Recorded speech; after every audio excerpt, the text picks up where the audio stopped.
Santri Kalong TV, media dakwah Ahlu Sunnah wal Jamaah. Assalamualaikum warahmatullahi wabarakatuh. A'udzu billah. Bismillah wassalatu wassalamu ala Rasulillah.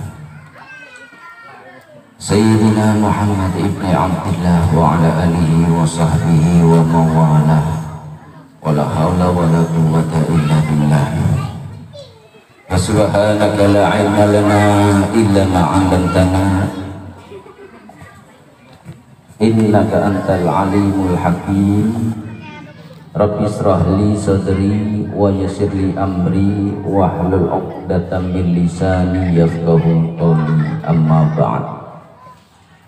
Hadratul kurama, para alimul ulama, para masyayikh, para asyatid, para sepuh dan bini sepuh, wabil khusus ingkang kawula mulyakaken Bapak Ketua RT 6 Bapak RM Agus, yang alhamdulillah pada kesempatan malam hari ini beliau senantiasa selalu menemani kita dalam seluruh kegiatan di RT 6, baik kegiatan keagamaan ataupun sosial ataupun yang lainnya. Kita doakan mudah-mudahan beliau senantiasa diberikan panjang umur dalam taat, sehat walafiat, diberikan anak keturunan yang soleh dan soleha. Amin ya Allah ya Rabbal alamin. Pertama, marilah kita panjatkan puja dan puji syukur kehadirat Allah Subhanahu wa taala, yang mana pada kesempatan malam hari ini kita senantiasa dapat berkumpul, bermuajahah, bersilaturahim di tempat ini dalam rangka pengajian bulanan RT 6 RW 12 yang insya Allah pada kesempatan malam hari ini dimulai dari awal lagi, yang mana kurang lebih beberapa bulan yang lalu kita libur pengajiannya. Liburnya lebih dari 2 bulan, betul nggak Pak? Lebih ya. Padahal kalau kita membaca kitab Wasiyatul Mustafa, seorang mukmin itu nggak boleh lebih dari 40 hari nggak menghadiri majelis ilmu. Di dalam nasihatnya Kanjeng Nabi Shallallahu Alaihi Wasallam kepada Sayyidina Ali karamallahu wajhah, ya Ali, he Ali, idza mata 'alal mu'min arba'una yawma arba'una sabahan wa lam yujallisil ulama qasafal buhu wa jasura 'ala kabair. Jadi nasihatnya Kanjeng Nabi kepada Sayyidina Ali, he Ali, apabila ada seorang mukmin yang lebih daripada 40 hari walam yujalisil ulama, mereka itu tidak menghadiri ulama, tidak menghadiri majlis-majlis ilmu, qasafal buhu, maka akan atos qalbuhu, hatinya eman. Jadi orang yang lebih dari 40 hari tidak menghadiri majlis ilmu itu hatinya jadi keras. Wa jasuru 'alal kabair, dan akan menganggap remeh, akan mudah untuk melakukan dosa. Tapi insya Allah walaupun kita nggak menghadiri, minimal kita itu mendengarkan, karena di majelis at-thayyibah, di masjid at-thayyibah itu hampir setiap hari ada pengajian. Insya Allah kita ngajinya dari rumah. Alhamdulillah. Salawat ma'asalam mudah-mudahan selalu tercurah limpahkan kepada junjungan kita Nabi Agung, Nabi besar Muhammad Sallallahu Alaihi Wasallam, Nabi yang agung, Nabi yang mulia, Nabi yang tidak ada tandingannya, bandingannya, Nabi yang nomor wahid, sehingga Allah sendiri memuji Nabi kita Nabi Muhammad Sallallahu Alaihi Wasallam karena keagungan akhlaknya beliau. Wa innaka la'ala khuluqin azim.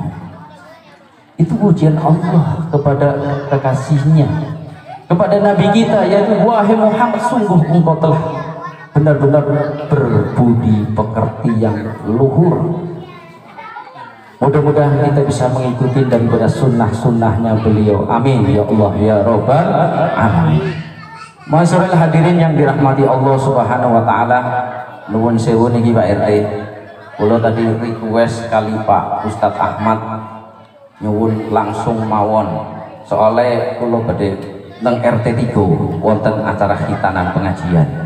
Lah mantun RT 3 insyaallah langsung teng Purbalingga. Bojone wis kangen. Janjane sih boten. Memang kula niku rutin 2 minggu sekali itu harus pulang karena di sono sekarang saya sudah. Masyaallah hadirin yang dirahmati Allah Subhanahu wa taala. Rasulullah sallallahu alaihi wasallam bersabda, sayati zamanun ala ummati yafiruna minal ulama'i fal fuqaha'i fayabtalihimullahu bi thalathi baliyatin ulaha yarfa'ullahu al-barakata min kasbihim wa thaniyatu yusallitullahu ta'ala alaihim sultanan zaliman wa thalithatu yahruju minad dunya bi ghairi iman. Kanjeng Nabi sallallahu alaihi wasallam dawaken sayati zamanun bakal teka zaman masa waktu ala ummati atas umatku yafiruna minal ulama wal fuqaha, yang mana umatku nanti itu mereka itu pada lari menjauh daripada ulama wal fuqaha dan menjauh dari para fuqaha. Lantas kalau sudah demikian, fayabtalihimullahu bi thalathi baliyatin, maka Allah akan menguji dengan 3 ujian.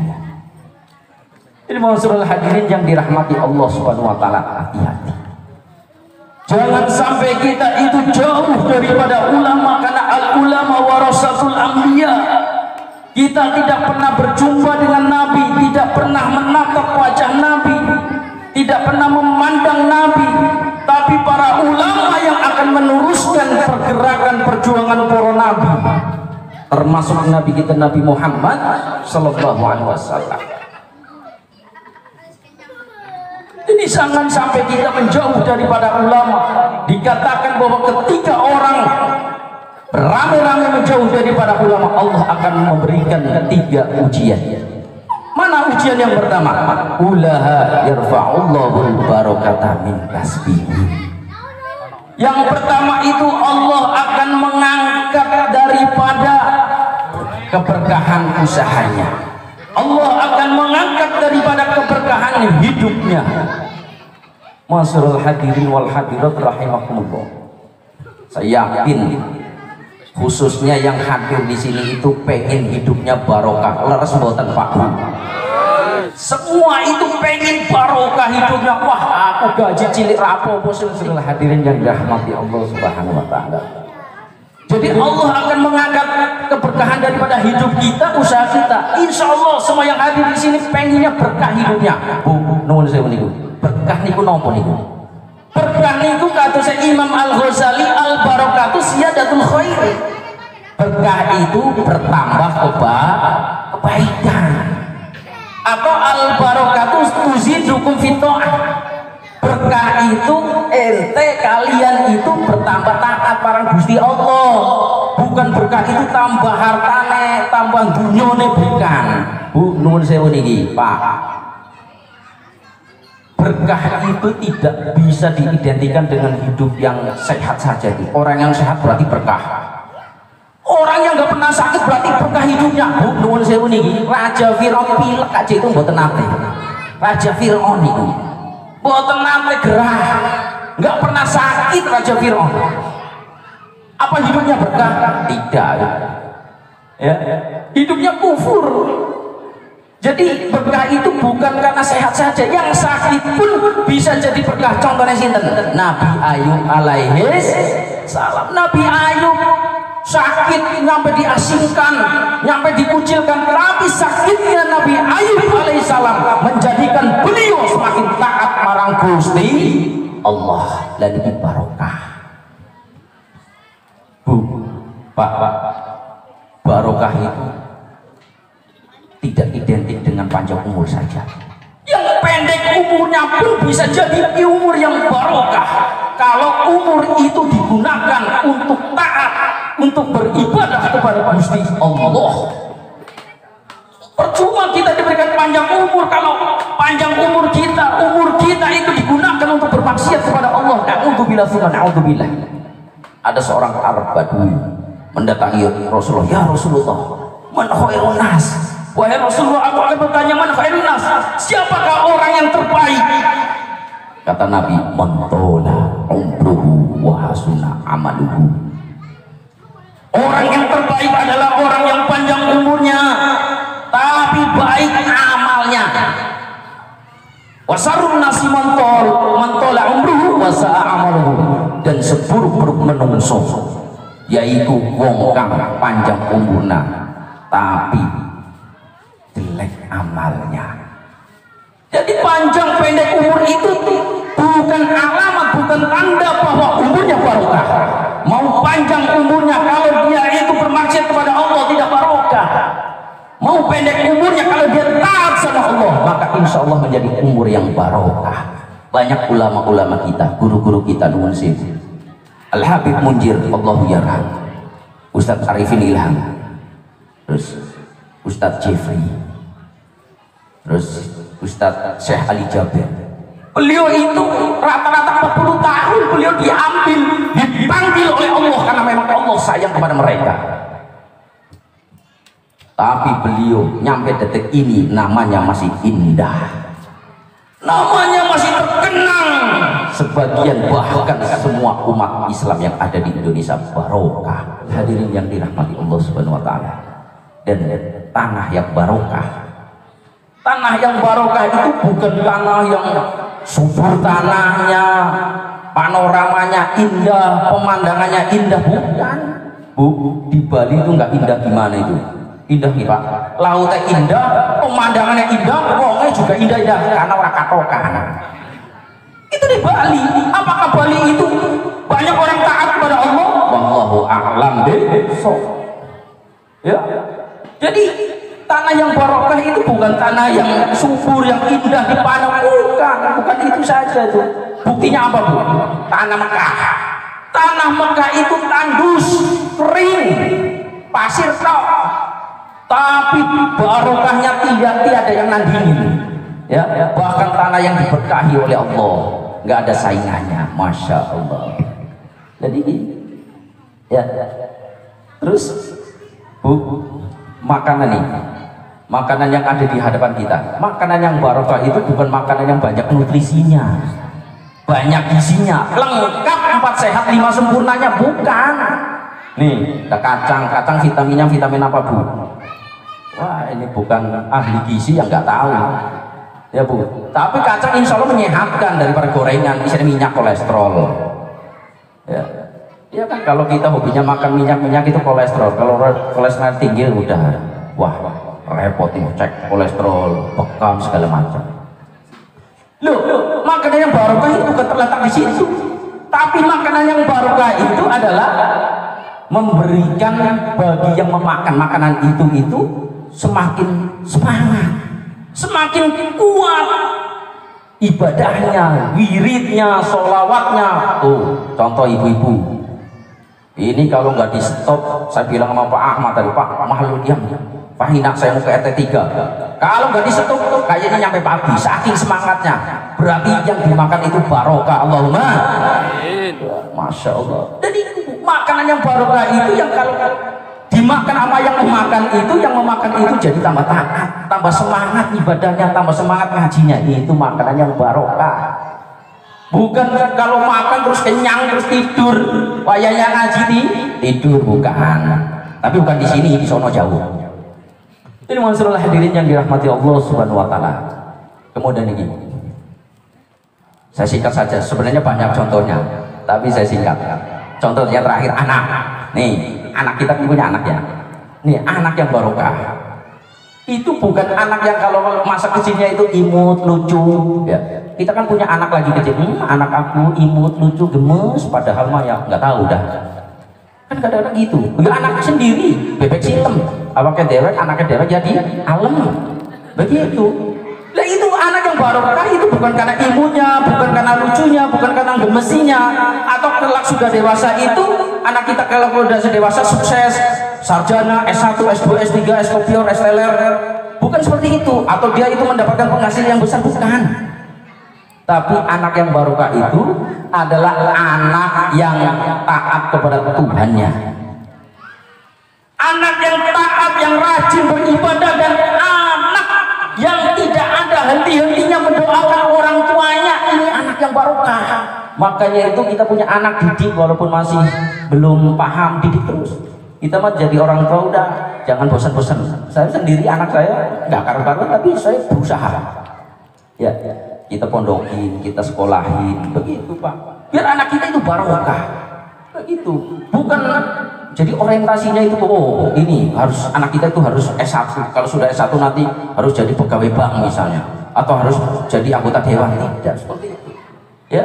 Anak yang barokah itu anak yang taat sama Allah, berbakti kepada kedua orang tuanya, dan tidak pernah berhenti mendoakan orang tuanya. Sehingga kalau orang tuanya lagi sakit didoain, diyasinin, ditahlilin.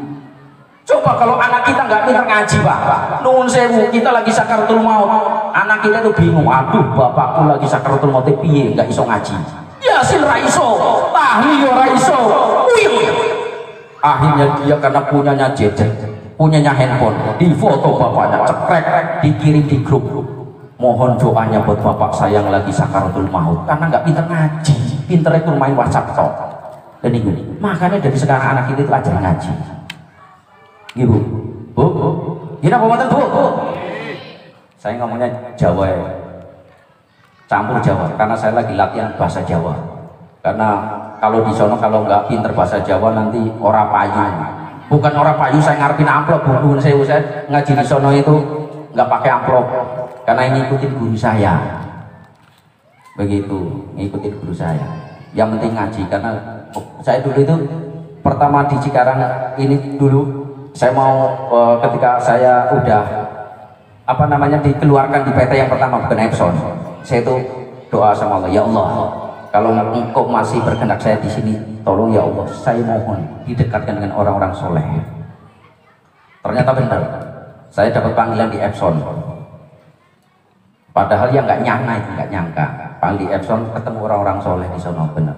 Terus saya bilang, saya komitmen, ya Allah, saya di sini niat ngaji sambil bekerja, bukan niat bekerja sambil ngaji.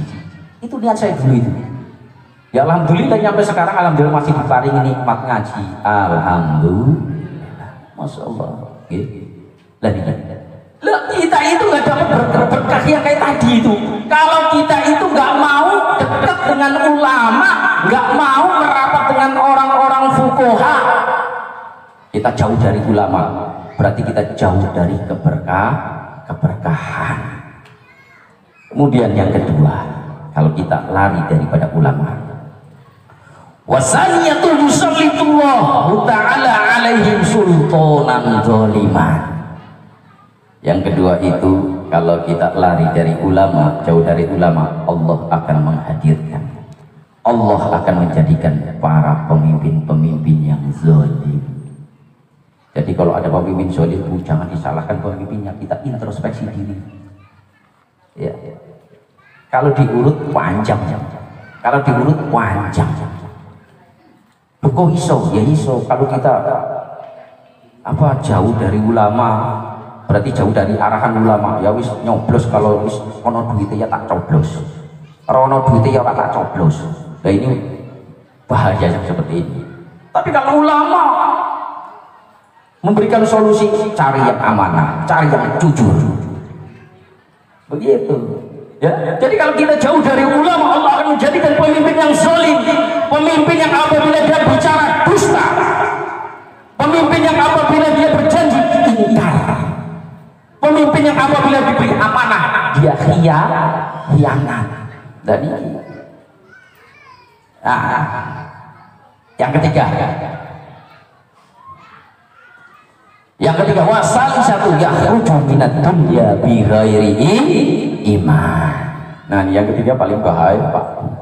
Kalau kita lari menjauh daripada ulama, wa yakhruju minad dunya bi ghairi iman, kita keluar daripada alam semesta ini, kita mati dalam keadaan tidak membawa iman. Na'udzubillah tsumma na'udzubillahi min.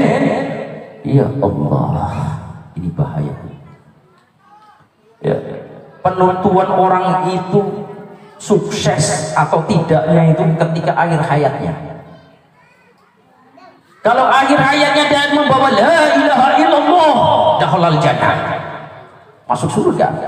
Tapi kalau akhir hayatnya, aduh, kayak motorku urung lunas, mobilku urung lunas, umahku siji tok, anakku papat, begitu.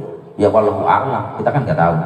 Tapi insya Allah ya, kalau kita dekat dengan ulama, sering mendengarkan nasihatnya ulama, insya Allah mati kita dalam keadaan husnul khatimah. Sahabat Abu Bakar As-Siddiq mengatakan, man dakhalal kubur, sapa wong sing manjing ing kubur bila sadin kelawan orang-orang amal, faka'anna maraqibal bahra bila safinatin, maka seakan-akan orang tersebut itu menyeberangi lautan orang nganggo kapal. Oh, nyebrang lautan dari Merak ke Lampung orang nganggo kapal, ya kelelep. Lah itu bagian orang yang ketika mati tidak membawa amal soleh. Adanya susu nih, saya minum ya Pak, ngapunten iki.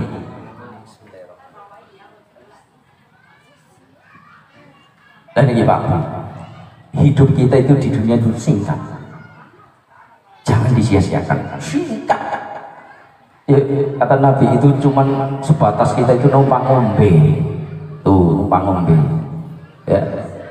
Jadi enggak, perjalanan kita itu enggak abadi. Makanya ini ilmu titen Pak Bu, ngoten-ngoten. Ilmu titen ini, misalnya kita ini, kalau kita mencari dunia enggak dapat ilmu titen. Kalau kita mengejar dunia enggak dapat. Kalaupun dapat pasti dapatnya dikit. Nah, kalau kita mengejar dunia enggak dapat, kalaupun dapat dapatnya dikit. Kalaupun banyak dapatnya pasti enggak puas. Leres buatan Pak Bu. Ada orang yang puas dengan dunianya, orang puas. Mau ngejar dunia kowe wis kaya minum banyu laut, banyu asin, ngelak terus, nggak rampung, nggak mari ngelake. Makanya sapa mau ngejar dunia walaupun oli akeh nggak bakalan puas. Kalaupun puas pasti nggak abadi. Leres mboten Pak Bu. Walaupun puas kita dengan dunia kita, dengan harta kita, dengan anak-anak kita, dengan istri kita, wis jatah mati yo mati, nggak bakalan abadi niku dunya. Makanya panjenengan duwe istri-istrinya cantik, wah sayang temen, punya anak-anaknya pinter-pinter, ayu-ayu, ganteng-ganteng. Tapi jenengan nuwun sewu niki, nuwun sewu, jenengan meninggal, jenengan wafat, labis wafat, jenengan wafat nggak bakalan jenengan disayang-sayang, dibeli-beli wayah ngaji, wah ini istri saya lagi wis dandan, nggak makan ngaji, mergo isine wis ayu, ngonconi bojo. Tapi kalau jenengan wafat, nggak bakalan bojone jenengan, nggak abadi. Tapi kalau kita itu mengejar akhirat, kalau mengejar akhirat pasti dapat. Kalau sudah dapat pasti dapatnya banyak niki titen. Pasti niki. Jenengan ngejar akhirat pasti dapat, kalau sudah dapat pasti dapatnya banyak. Kalau sudah banyak pasti puas. Kalau sudah puas pasti abadi. Jenengan mati, kita mati tuh. Yang dibawa itu bukan anak istri, bukan harta benda, tapi amal soleh tuh yang kita kejar tadi, setia abadi nyampe nengarepe Gusti Allah. Lah niku sing bakal nyelametaken kita sedaya tuh. Masya Allah, Bu. Mumpung kita masih sehat, masih kesempatan ngaji. Saya itu dari kemarin, waduh, ini jadwal di RT 6. Biasanya ustadznya kan dari luar. Ustadznya dari luar, ini ustadznya ecek-ecek. Dari BCM, ecek-ecek. Pekerja buruh lagi. Saya mikir, ya Allah, ini yang menggerakkan yang nanti ngaji malam minggu adalah engkau.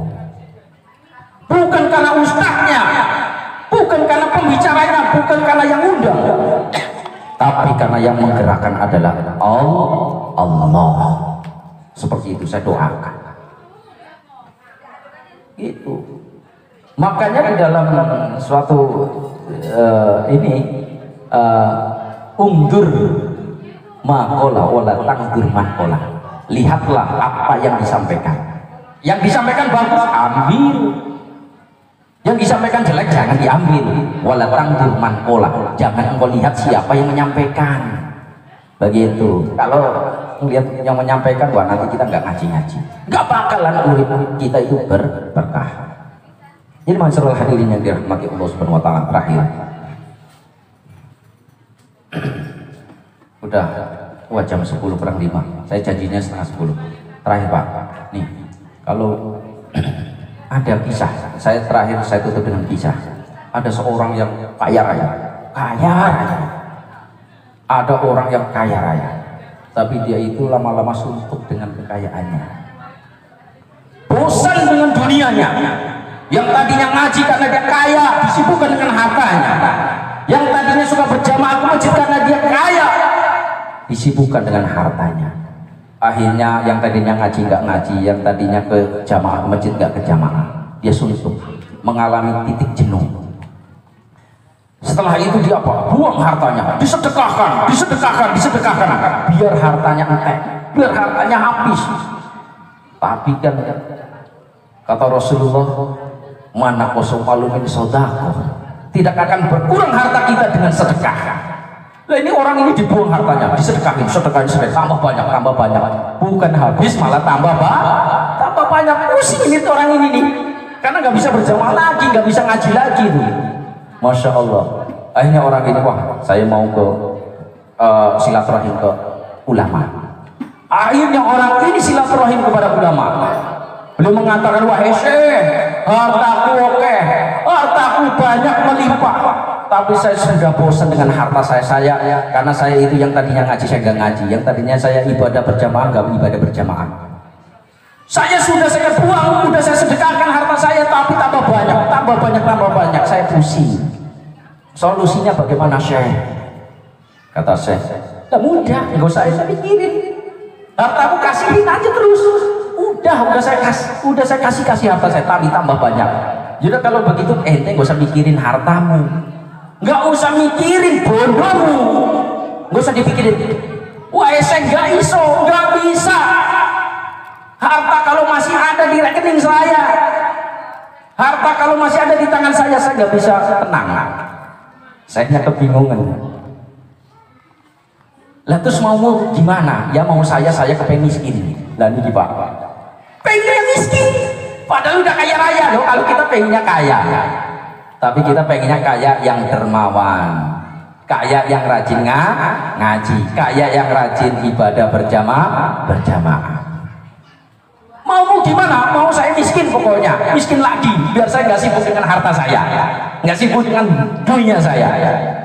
Akhirnya sang saya pinter. Ya udah kalau begitu mau gini nih saya kasih tahu. Sampean besok hari Jumat, sampean Jumatan di Masjid Agung. Sampean Jumatan di Masjid Agung, sampean datang awal waktu.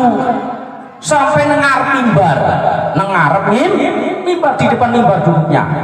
Nanti pasti ente itu berjejeran dengan raja. Lah ini saya pinter. Sampean Jumatan duduk paling awal ya depan mimbar, nanti sampingmu pasti ada raja, ada sultan, ada presiden, contoh kira-kira gitu. Lah ente sudah duduk nanti mari Jumatan. Habis Jumatan, ini saya bahasanya kayak Jawa Timuran. Mari kalau di tempat saya sembuh. Karena teman saya itu banyak Jawa Timuran jadi pegawai. Jadi gini Bang. Nah nanti kalau udah selesai Jumatan, sampai itu jangan langsung kabur, jangan langsung Allahumma lantas jalan, tapi sampai langsung keplak tuh kepala sultan itu. Nih.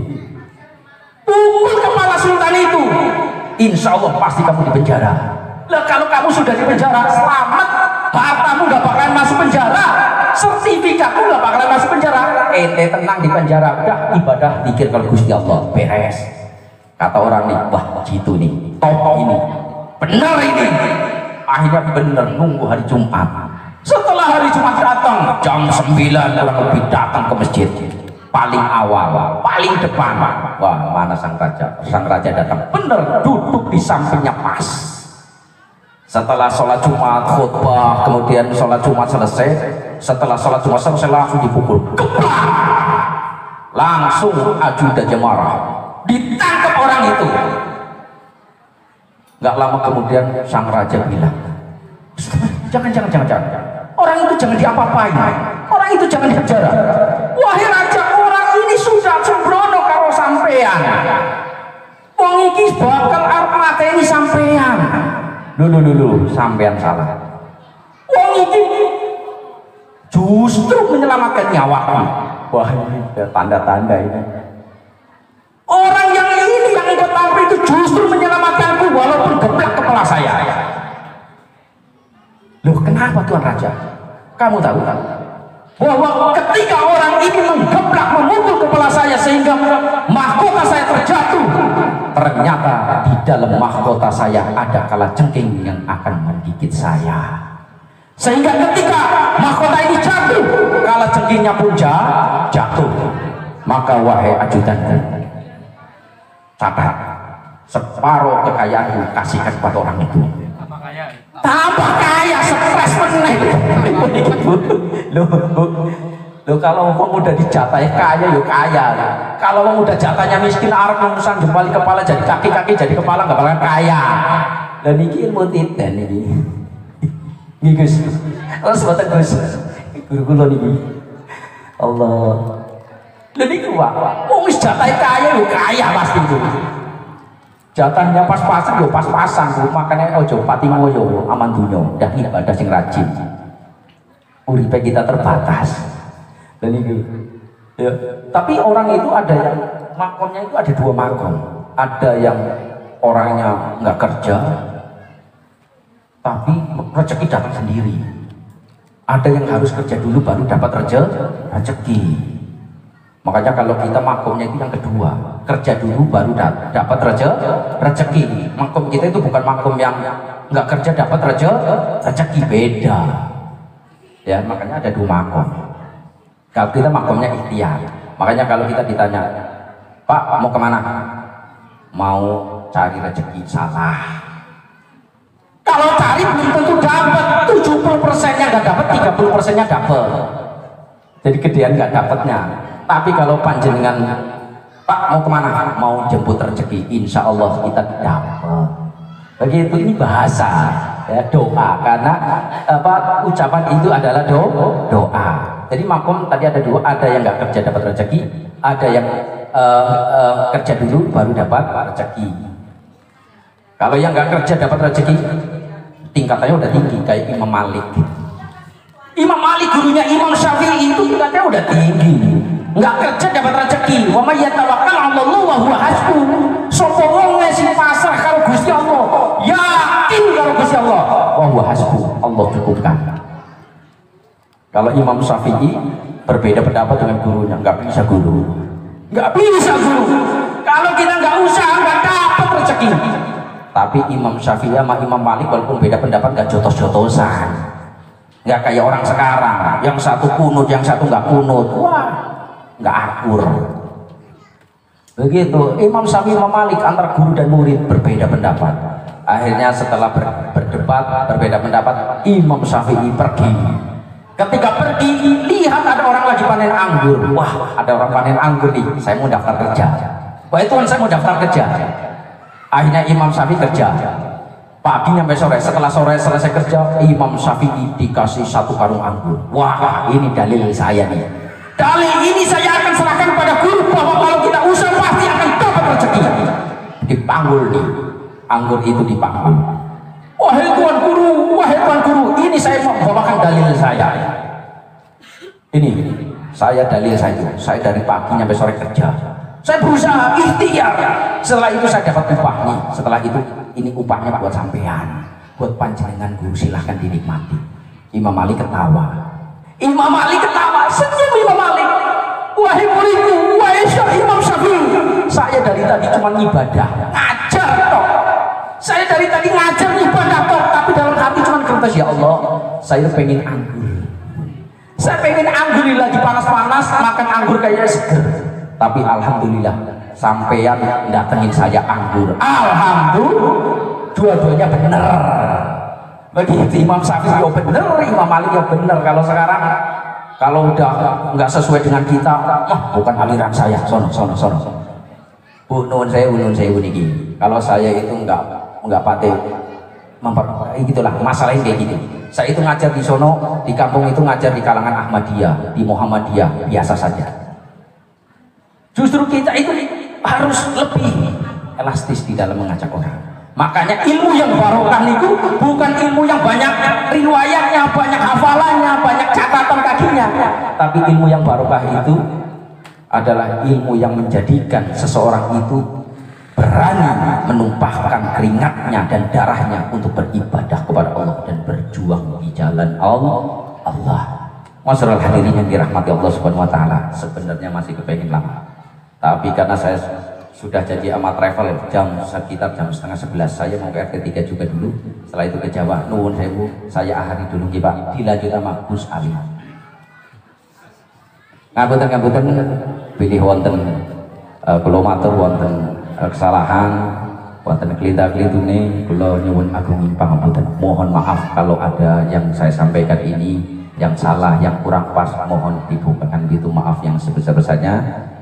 Kami akhiri, wal afu minkum, wassalamualaikum warahmatullahi wabarakatuh.